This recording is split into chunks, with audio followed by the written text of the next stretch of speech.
Welcome and thank you for joining us for the Spotlight on Urban Tech in Europe, the virtual series. This is the webinar dated 14th of January 2021, entitled Pros and Cons of Applying Clean Tech in Developed Urban Districts. We have some fantastic expert panelists for you again today who we'll introduce in a moment.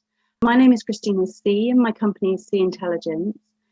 We started this project with Pascal Blaker from Full Global, along with our independent advisors, with the aim to create connections and new opportunities to share insights and knowledge with the urban tech community. The project includes a series of webinars on a monthly basis, and this is the 5th in our series.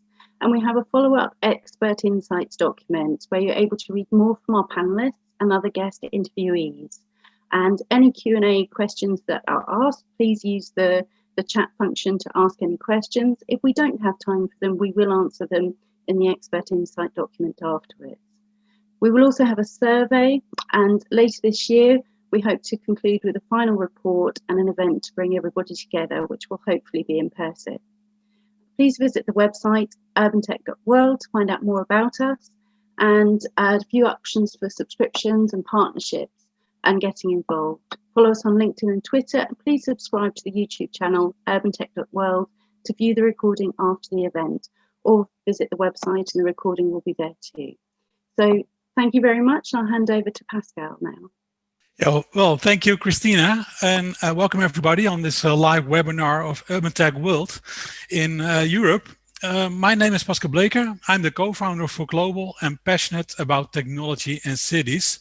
And for many years, technologies are rapidly changing our lives and societies every day and everywhere.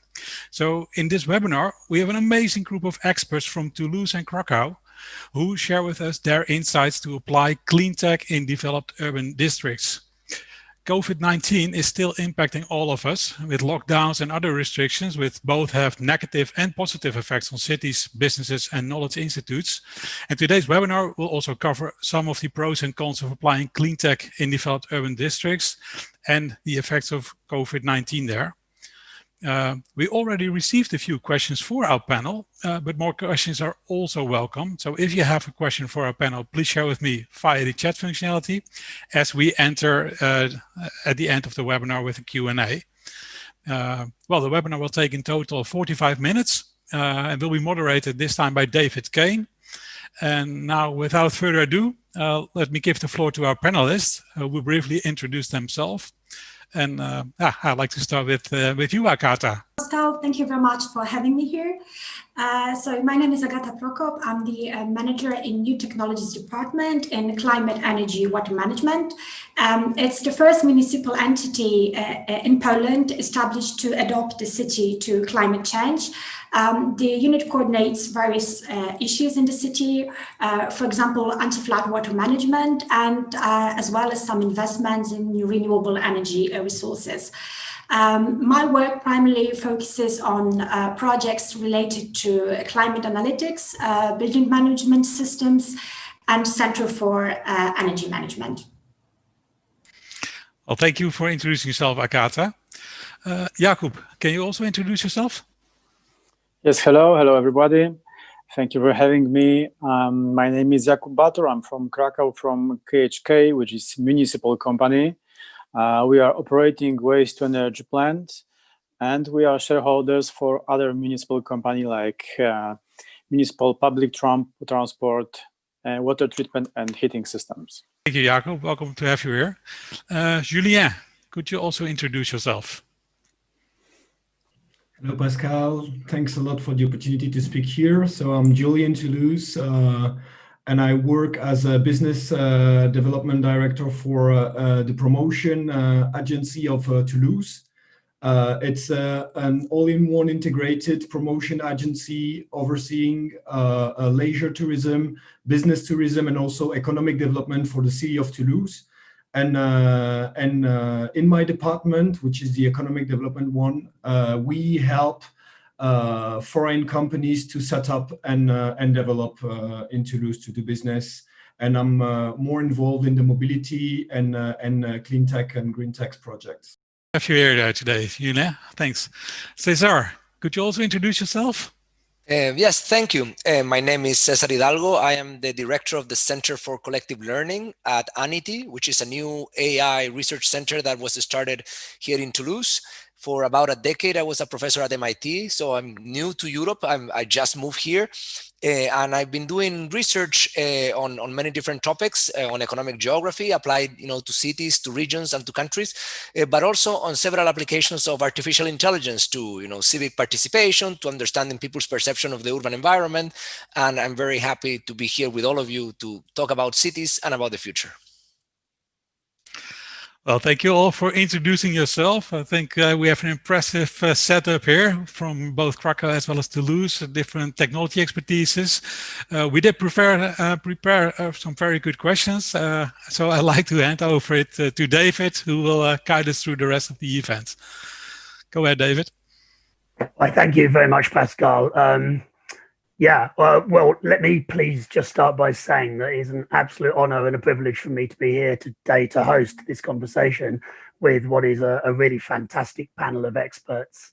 And I think rather than listening to me for too long, we should really indeed take full advantage of their valuable time and dive straight into these questions. So without much ado, shall we jump in? So the opening question for our panelists is very much anchored in the present and the impact of the second wave of the corona COVID-19 pandemic on urban initiatives. Julien, would you like to kick us off with your perspective of the impact of COVID-19 in the city of Toulouse? Thanks, David, for this question. So I think that COVID is really impacting all of us, and especially in the cities, and in Toulouse, and I think it's the same everywhere in the world. We wanted to come back to common sense and to put in place some simple and logical measures for the city to be resilient and to help the citizen to still live in a breathable and livable city. So basically, we try to maintain and to sustain the local economy. We helped the local shops and restaurants to put actually some measures that still allow them to continue operating their business, like some drives and local urban logistics measures to help them deliver to the local citizen. And basically, yeah, it was pretty low tech measures. We had some opportunities to give some grants to the people so that the people still being able to consume actually continue to consume and to help the local economy to function. So in getting bikes, in changing the cars for more green cars maybe, but also for housing, renovation and energy. But we didn't forget the technology aspects of the city, and we launched some challenges, the COVID challenges, to actually get our local companies involved in how they see the future of Toulouse and what they want to bring as a technology to help Toulouse becoming more and more resilient and livable for the citizens. Thank you very much, Julien. Some really good insights there. I was particularly like the fact that you kept things simple. You said low tech. Sometimes the simple solutions are very effective, especially with communication. So, Agata, from your perspective, what is your view from Krakow on the ground? Yeah, so in Krakow is just the same as I believe in Toulouse and any other city virtually in the world. So what we have witnessed is that the crisis has boosted the use and development of digitalization tools. And this had been no different in Krakow. So what we had to do virtually overnight is we had to move as many public services as possible into public domain. That was a huge challenge for us. as the citizens were no longer able to meet with the clerks in the buildings. So we had to speed up some digitalization projects. There are two that I would like to talk about. The first one is about improving the user experience in their citizens account. And the other one was about creating leadership dashboard. That is a tool that is assisting the decision makers in the city to manage the flow of data and to make some decisions. Also, I think what's very interesting is that we decided to go with the massive scale training for teachers in digital tools, as it's a problem that we saw that was according to us a very important issue. And at the beginning of epidemic last year in March, we came up with some simple but I believe innovative solutions. For example, we came up with the idea of office lockers. So as it was no longer possible to pick up the documents from within the building, we created some specially designated office lockers located outside the municipal building so that the client could come in and pick up the documents. So I think these were some improvements made at the beginning of last year that helped a lot. Thank you very much, Agata. I really enjoyed that overview. You know, the digital help for teachers, and being a parent myself and having a child at home with COVID at the moment. You know, these are things that really help, but not just the teachers, but I think they help the parents, and it's adapting to the situation that's constantly changing around us. So thank you. Let me also thank once again Julien for that insight there from both your respective cities.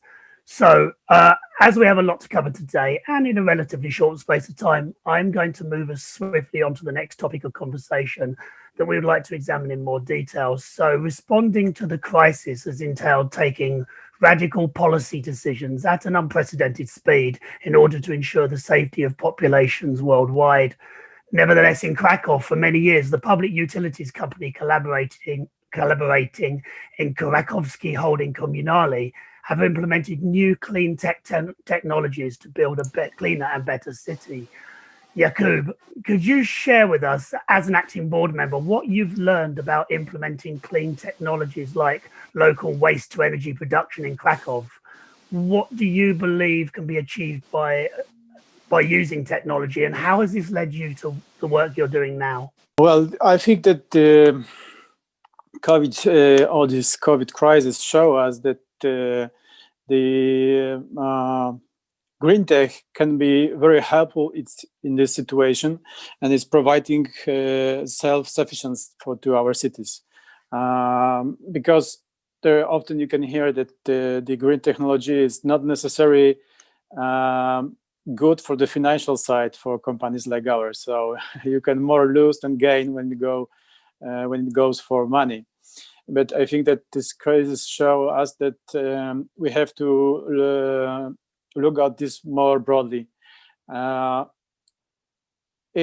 example, or in particular, our waste to energy plant show us that we are very crucial element in our city when we thinking about, let's say, sanitary safety.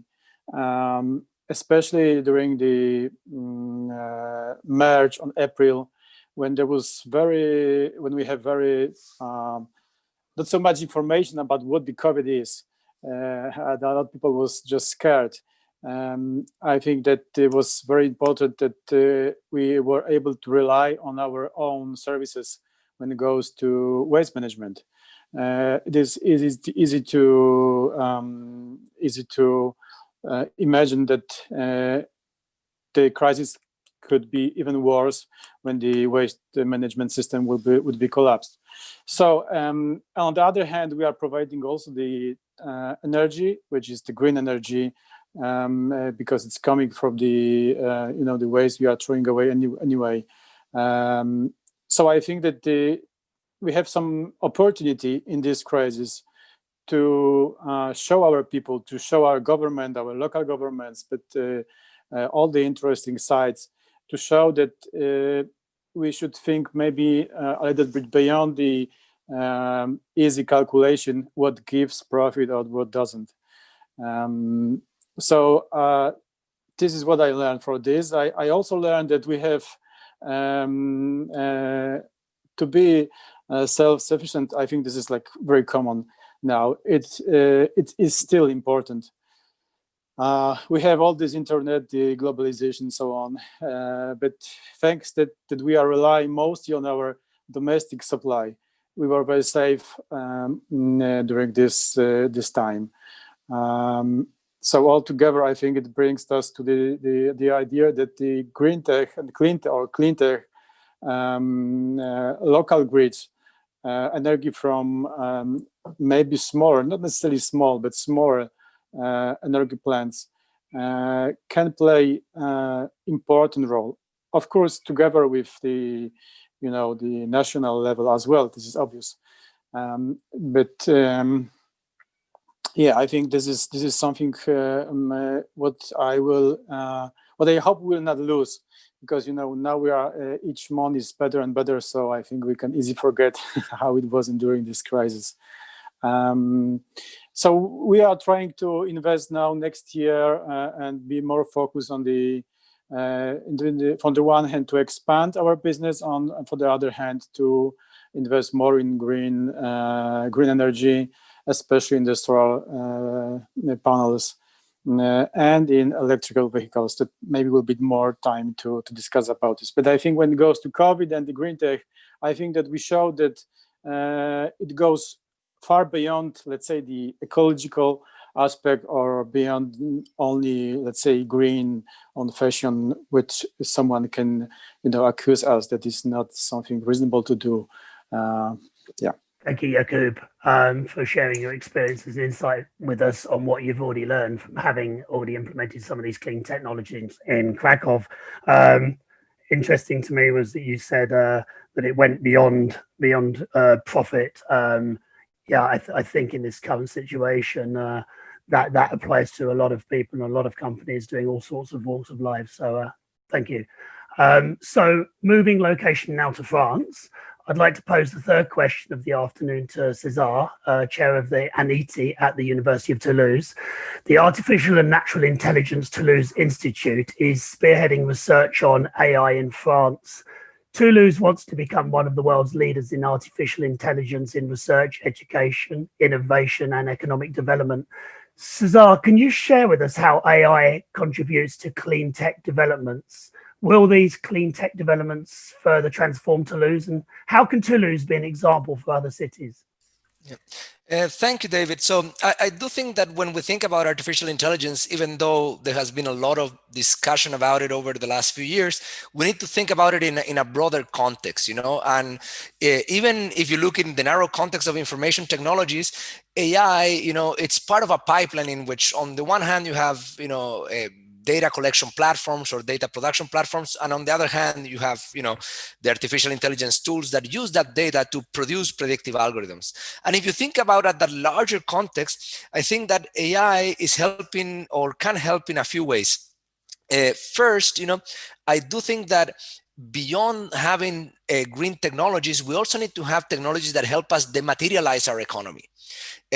So for instance, 2 years ago, I would fly, from one country to another to just give a talk in front of, 50, 60 people for 30 minutes. Today, thanks, I think, in part to COVID, and thanks to also kind of like our change of culture in the use of technology, that seems ridiculous. Like we kind of like are in a world in which we are performing a lot of activities that we used to perform at a very high carbon cost, at a much lower carbon cost, and artificial intelligence is part of that pipeline. I don't think it's essential there, but for instance, today, you have compression algorithms for video that are powered by artificial intelligence and that are much more powerful than the ones that we have until today. So we can even have this telecommuting being, more efficient, because of that type of technology. So I do think of that context also when it comes to AI in industries more generally. I think artificial intelligence also is going to be a technology that is not going to be so much something about the cities, but first is going to be a technology more of extractive industries, and we're already starting to see that. We have been talking about the self-driving car for 15 years, but still we don't see many of them on the road.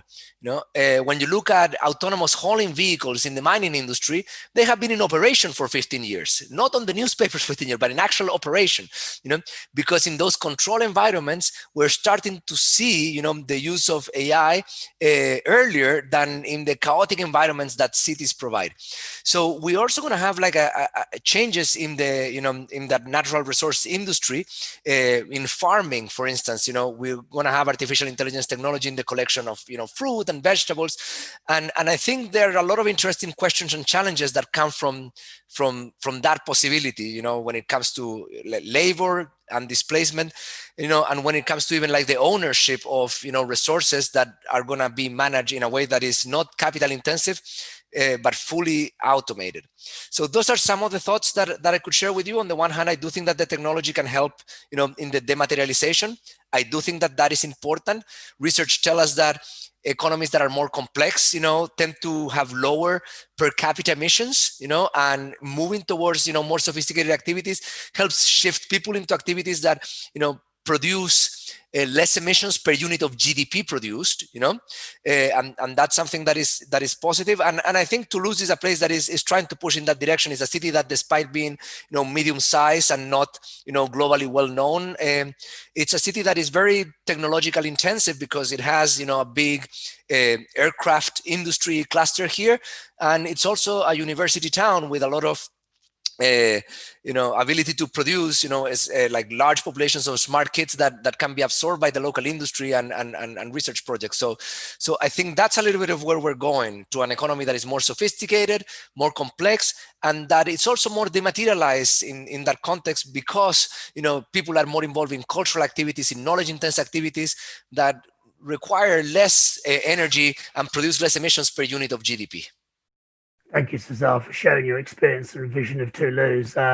It's really great to hear perspective from an academic point of view. I guess even today on our Zoom call, this would be something that maybe we would have at some point all met up at some conference center and burnt our cars and our planes and everything to get there. So taking it from that to bigger initiatives in your city, that's great to hear. And I'm sure we'd also quite like to hear from Agata, Jakub, and maybe Julien too, and hear what they have to say about this in terms of their experiences in Krakow and in France, in Toulouse. So starting with Agata, can you provide some perspective, quite briefly, in a few words, from your perspective, yeah? Yeah, so from my point of view, as what we'll witness as the inhabitants of Krakow and citizens, is we'll see the quality of life being changed. As I believe that the main focus of clean technology is to reduce the carbon dioxide emissions, greenhouse gas. So that's the first effect that we'll witness. That's how clean tech will change the city. And last but not least, I think that the largest change that we're about to witness is the entire energy sector. As the fossil fuel is really obsolete and will be using the renewable energy sources, I believe it will be a huge opportunity for multiple companies installing photovoltaic cells. And we'll see the PV cells being installed on municipal buildings. So that's how the city will change in that direction. Also, I believe that we will witness the changes in transportation system and also in the way we build the new buildings. The buildings will be managed in the Center for Energy Management. Will be created. For example, in the city of Krakow, we are thinking about it very deeply and are running some feasibility studies on it. And I also believe that many small pilot projects will kick off. That's what we are working on right now, checking what's working for us and what's not. And I also believe that is what is very important when talking about clean technologies and also about Smart City 3.0, which is all somehow interconnected, is taking into consideration the big role of citizens and different stakeholders in the way the city is managed. And we see many bottom-up initiatives being built. So citizens will ask for certain things and they will participate in many projects. Thank you for your thoughts there, Agata. And Jakub, what have you experienced in Krakow? Well, I think that what we are now trying to do in Krakow, especially in KHK, according to cleantech, is we are trying to invest and to recognize how will be working the photovoltaic cells, which are some we can call ultra light. Okay, so very light. Because the like we already heard, obviously we like to have more and more green energy and energy from our sun. But there are a lot of buildings which have some limitation when it goes to the roofs, how much weight they can have on the roofs, because they're old or bad construction or whatever.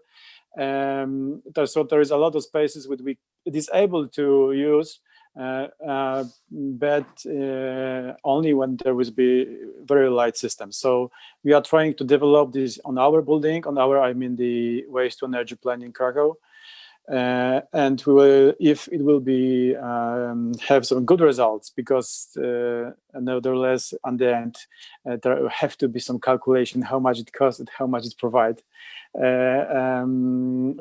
on the end, we'd like to be some kind of example, or to provide some our knowledge to other municipal buildings that would be able to use those technologies. I think this is one of the example what we'll try to do. The other one is also the using electric cars in waste management transport. So we have for sure a lot of Europe cities, the old town, and in this place we like to have the trucks, garbage trucks, which electric engines, because of the noise and because of the pollution to the air. So now we are testing the small cars, or let's say small trucks, but we are trying to develop this to a bigger one, and maybe to the electric cars in general to use in the city. So I think this is there are just two examples which we like try to develop in near future. Thanks for your perspective, Jakub. And Julien, do you have anything to add on this? Yeah, so I think that of what we heard from Cesar, so economic attractivity and from Agata, quality of life are the two keywords for Toulouse that we use in our clean tech and green tech approach. And this is exactly what we want to do is we want to monitor and to have kind of an urban environmental observatory to measure and characterize the impact of climate change in order to reduce vulnerability of populations and of economical activities, in order to build an attractive territories that is going to be resilient to climate events. And the whole idea of that is actually to have data collection and very high-tech measures to have real-time monitoring of weather conditions in order to measure all the heat islands within the city, in order to think on the long term the whole urban development of the city.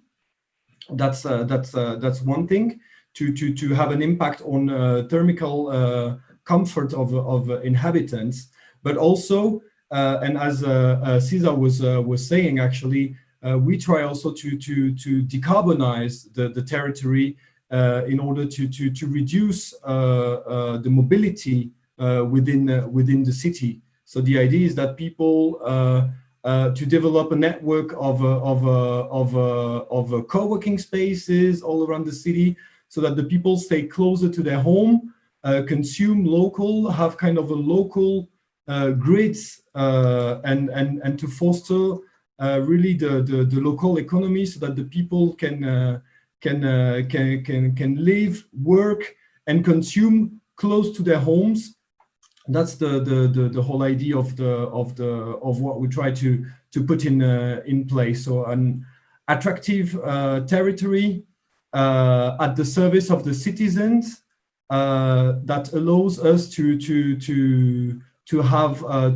get long-term insights in order to think the city of tomorrow, but also a territory at the service of its citizen and of its economy, and that's why it's very important for us to work together with the local businesses, the big companies, and the academia all together to think about the city and the attractiveness of our territory tomorrow. Thank you very much, Julien. I think I'm going to move to Toulouse. It sounds wonderful. So I'm finally going to move us on to our last scheduled topic of conversation. Krakow is a creative mix of tradition and history with modernity. Since the beginning of this year, there is the new urban unit for climate change operating in Krakow.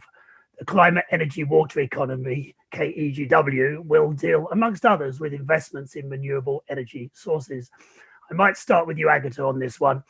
Why is it important to be involved in clean tech development? How does that translate to smart future investment and opportunities for both cities and businesses? Yeah, sure. First of all, I'd like to make a small remark. It's worth visiting Krakow as well. It's not only Toulouse, that's worth saying. Sorry, my apology. I'm a bit jealous. I'm a local patriot. So coming back to your question, as I believe that, first of all, we need to remember about some legal obligations that all the cities have to fulfill, European cities, as because of the European Green Deal, we're really obliged to be climate neutral by 2050. So by saying that, I mean that we really have to work very fast. There is no time for just slow development. It has to, all the changes need to be implemented really fast. The growth needs to be exponential. So we're trying in our unit in CAG to have a holistic approach. So we're looking at different parts of city economy that can be changed.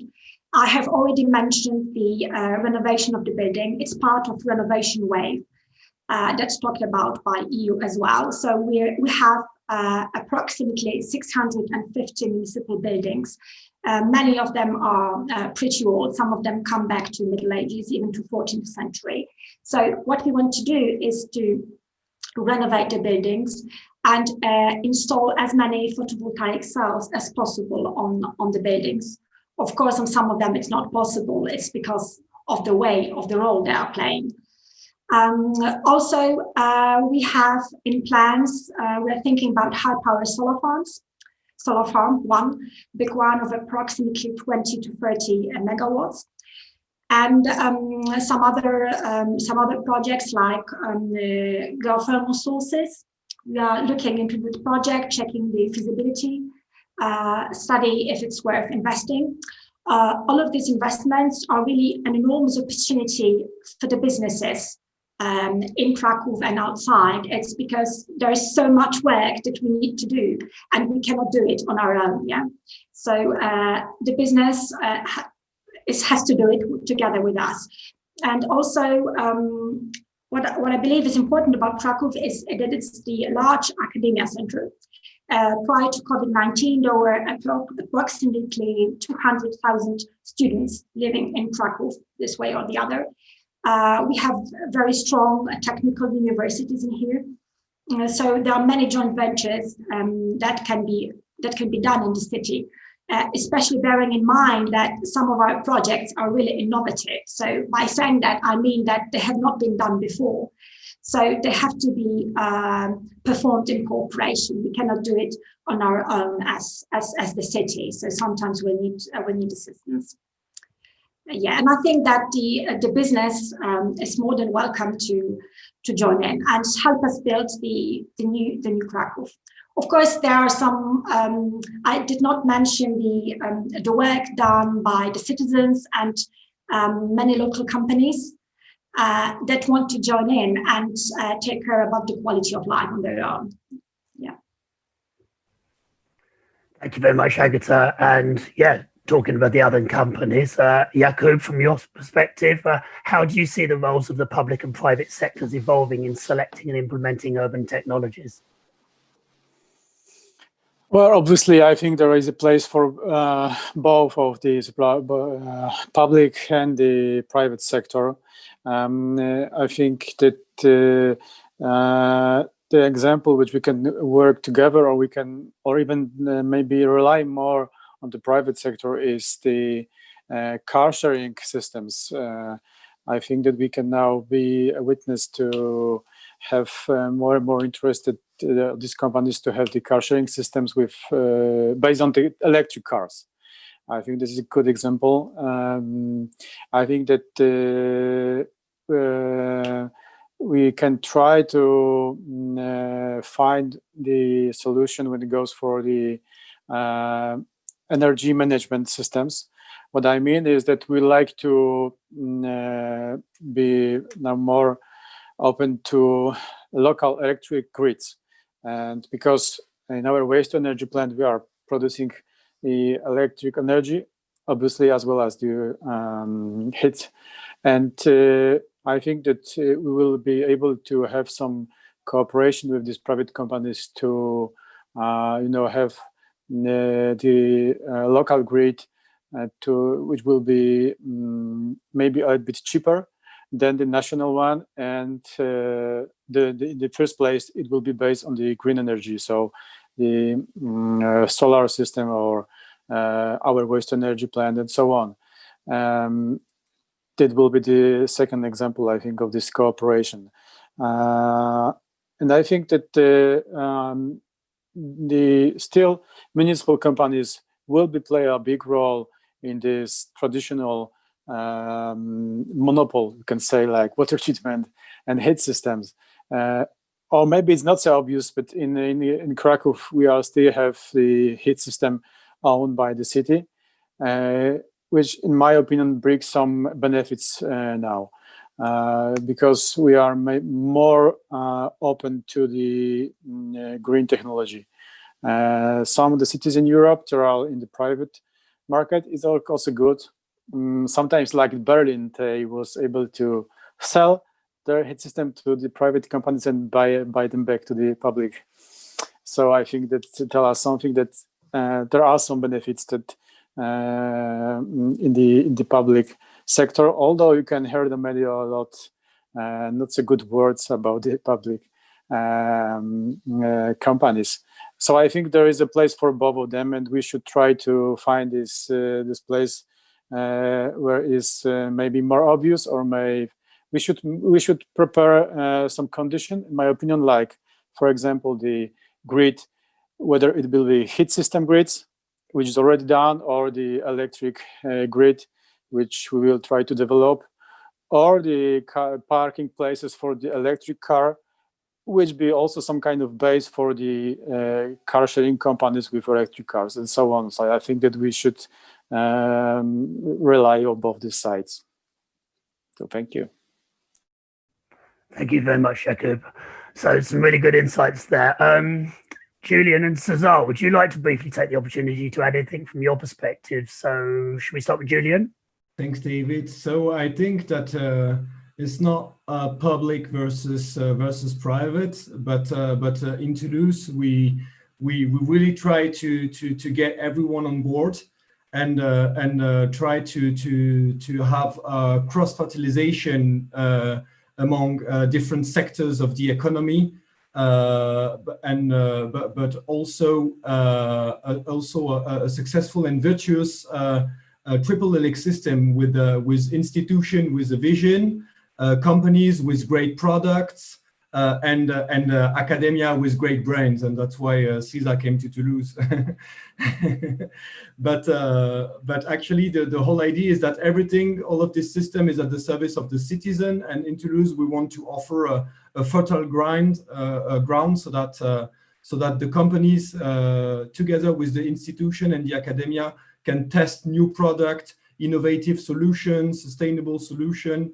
And that's how we see the city of tomorrow, for example, in the Village Hill project for a decarbonized territory and a seamless mobility. We develop in Francazal, an old military base in the south of Toulouse, of what should be in the next future one of the major test bed for the city of tomorrow. So where we're going to test mobility of the future, whether it is urban air mobility or autonomous ground mobility, but also digital services like mobility as a service, new type of energy like hydrogen, GNV, biofuel, etc.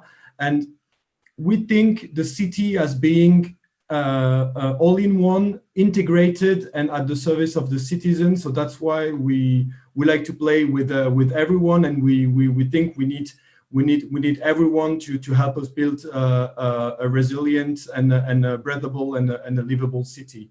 So come all over. Thank you, Julien. And Cesar, would you like to add anything?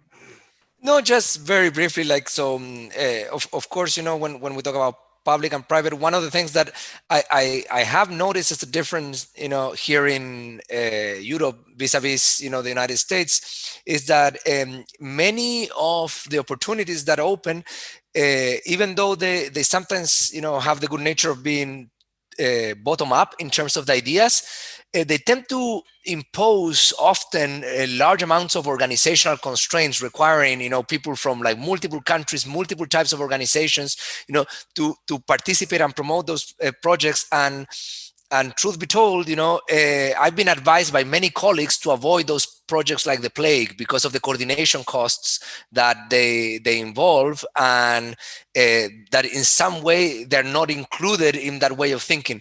So I do think that to create the right type of collaboration, sometimes those organizational constraints, it's better to have them relaxed. Like, people know who good collaborators can be, and I think they have good incentives to find them. Like, we're always looking for people to work with that we hope can contribute to the teams that we form. And sometimes to try to force or regulate too much what are the structures of the type of teams that we can form, we might be achieving an outcome that is different than the one that we intend to achieve, and that's something that I would want to add when it comes to like this, public-private partnerships. I think it's very different when they happen in a way that it's organic than, when we're forcing a collaboration to fill, an application form that has certain requirements, and one, the organic one can be, have a type of energy and spirit that is very different from the one that might emerge from a compromise in which people might be working with strangers or with people that they know little because they satisfy a constraint. Lovely, thank you very much. So I'm thinking it might be time for some Q&A, and Pascal, do we have some Q&A? I think we've got some additional questions you said at the beginning. Yeah, we do have, Dave. Thanks for asking. We received some questions up front, and I think Frank was trying to raise his hand to ask a question, but he just left. So perhaps we have later time for his part. Now, what has been seen, David? One of the questions referring to artificial intelligence, and that is, as cities are seen as complex systems of systems, for what type of cities will artificial intelligence make the biggest positive impact? And we have cities here, so they may have an opinion about that.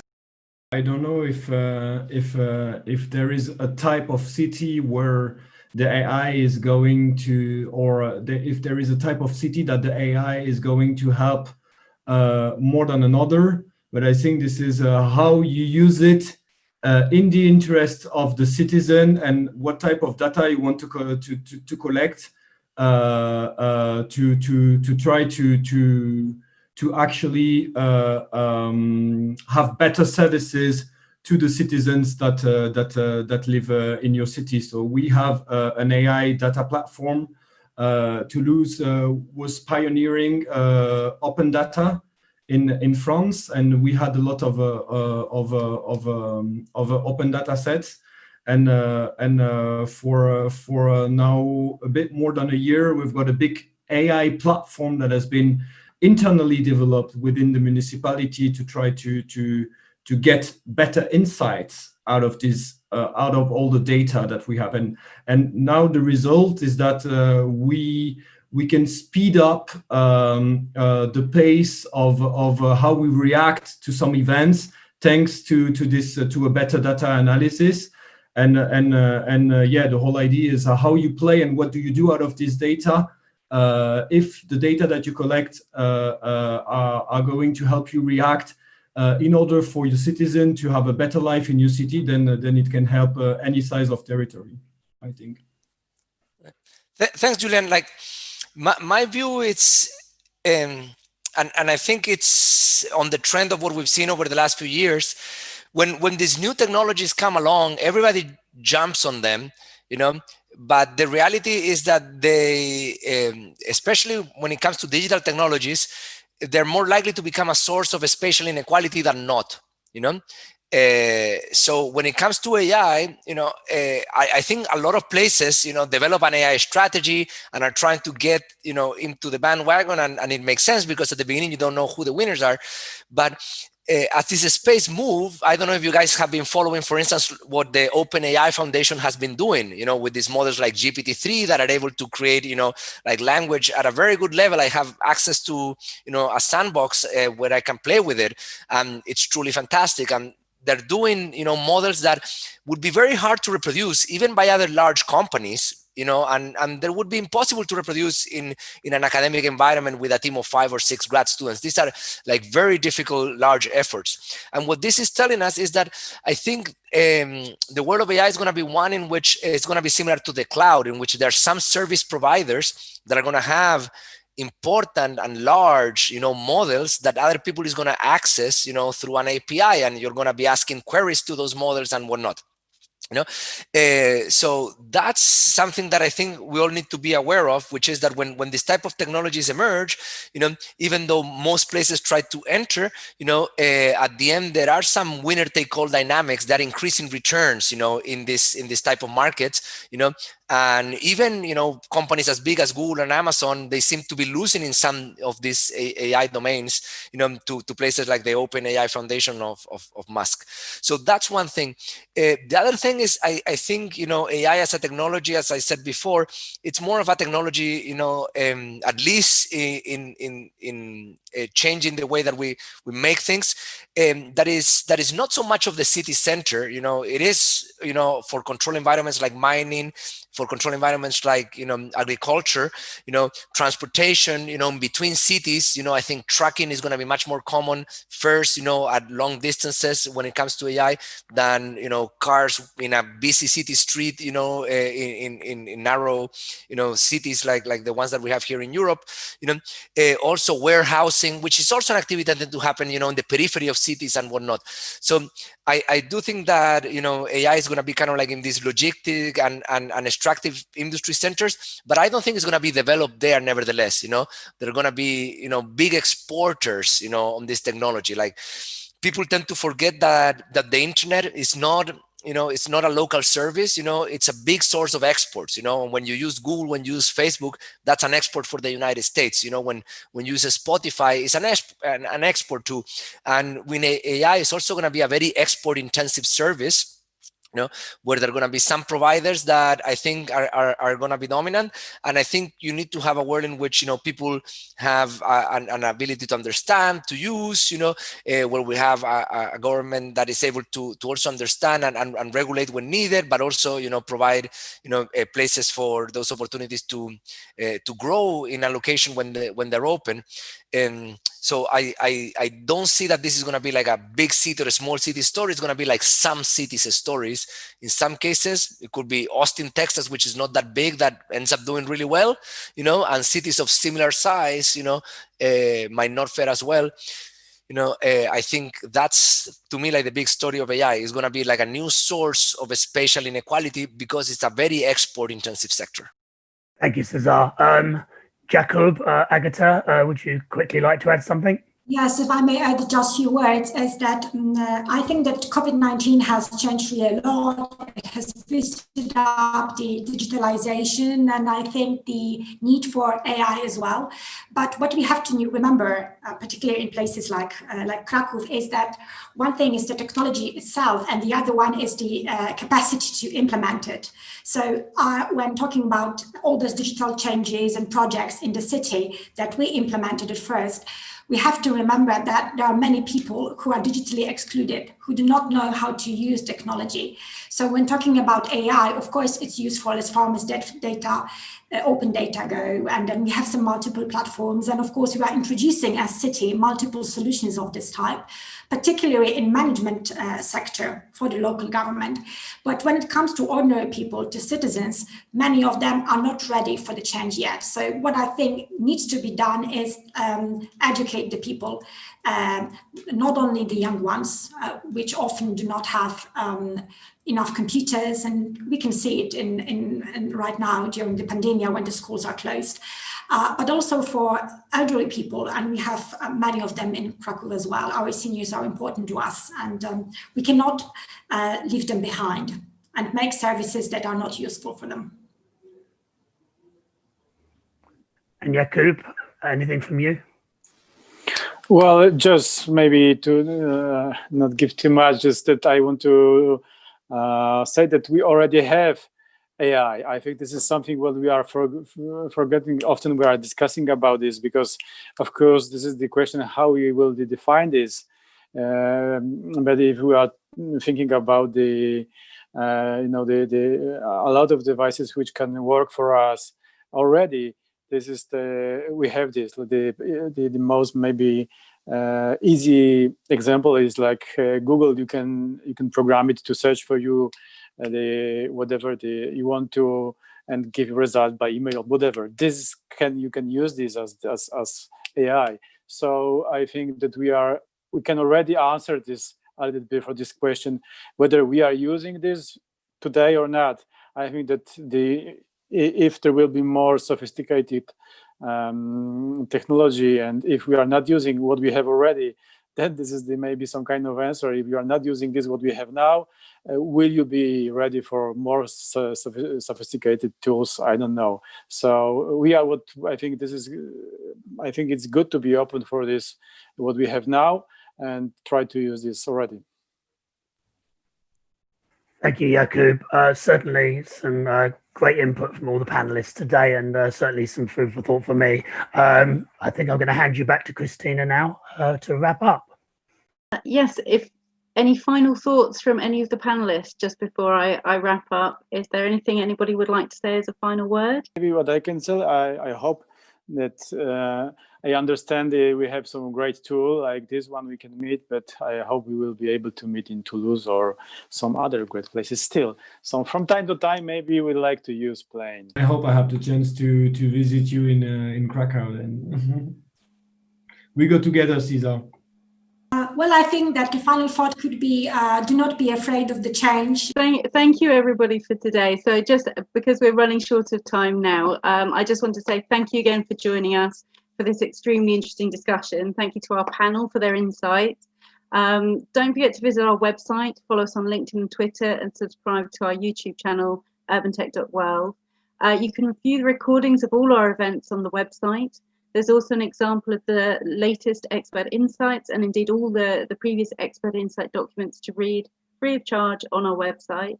But look out for our next one, which will be available in a few weeks, as well as any other news from us in the meantime. The expert insights document expands on the key takeaways, answers additional questions, and offers further insights from our panel and other experts involved in our project.